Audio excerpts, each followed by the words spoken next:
Kia ora, this is Arun Jacob, your friendly and frank licensed New Zealand immigration advisor, as well as education counselor. As you guys know, my team and I will love to create migration through education pathways for all you lovely people who want to come and make New Zealand your home. So here we go. As you guys know, I also like to give video answers to some good questions.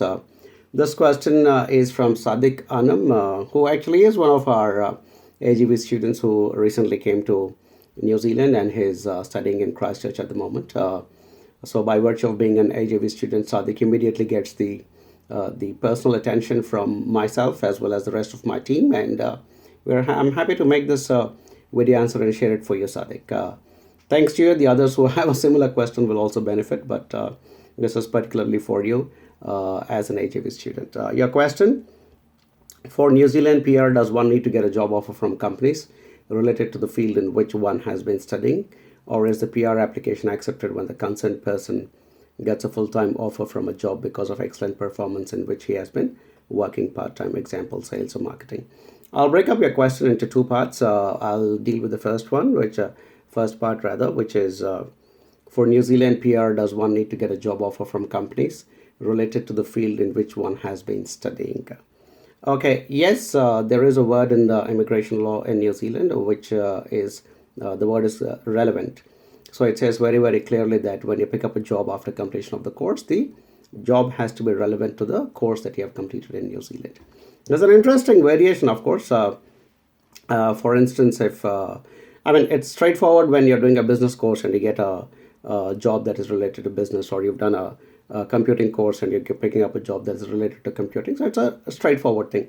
But the interesting variation is what happens if you've done a BTech before, Bachelor of Technology before you come to New Zealand, and then here you pick a course which is a MBA, which is a business course. But after you complete your course, you actually get a job that is related to your BTech degree that you had before you came to New Zealand. So that's the kind of interesting situations which will require a bit more of professional help and professional advice, and which is where people like you, all the students who come to New Zealand through AJV, you guys will immediately get free advice from me as a licensed immigration advisor, because there are possibilities of creating pathways even when there is no relevancy between the job that you found and the course that you have done here in New Zealand, but it might relate back to the course that you have done before you came into New Zealand. So there are those variations and complexities, and which is why you guys are lucky that you have me as a licensed immigration advisor to provide you with free advice when there is a situation like that for you.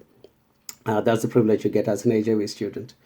Next one, part of your question is the PR application accepted when the concerned person gets a full-time offer from a job because of excellent performance in which he has been working part-time, example, sales or marketing? I mean, it's always good to transition from part-time to full-time. If you, I mean, obviously it means that the people or the company where you're working for liked you well enough while you were doing your part-time work to give you a full-time job offer after you complete your course, which is great. It's going to look very good on your CV.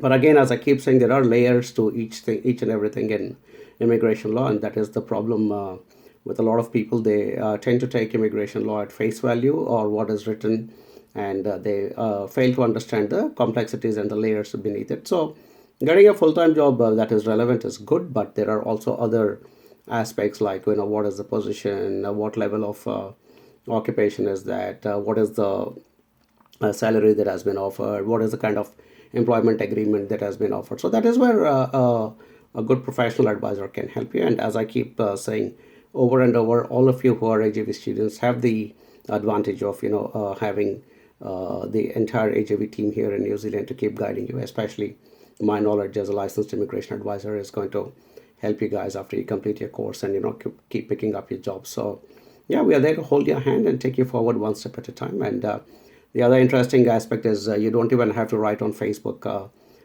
You can pretty much, you have my number, you can text, and I'll be happy to pick up the phone and give you advice. So or when I come to Christchurch, which I'm planning to do very, very shortly, we can sit around, have dinner, and you could ask me all the questions you like, and not just you, but the rest of the AJV students who I'm coming to meet in Christchurch very, very shortly. So hope I've answered your question. Stay strong, kia kaha, and I like the way you're progressing in New Zealand, and I really hope you'll go on to become a good role model for those who follow in your footsteps into Christchurch. Thanks, Sadik, and I look forward to meeting you very, very shortly in Christchurch, along with the rest of the AJV students who are already there as well. Kia ora.